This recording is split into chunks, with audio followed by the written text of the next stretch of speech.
এই তো আমি সাতকি। কেমন আছো তোমরা? তোমাদের সাথে তো কতদিন দেখা হয়নি। তো আমাদের এখানে প্রচুর বৃষ্টি হচ্ছে।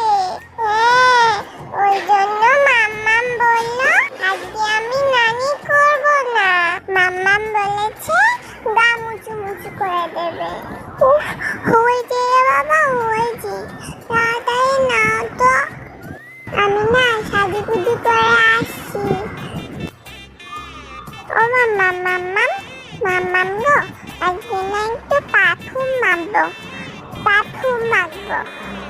একটু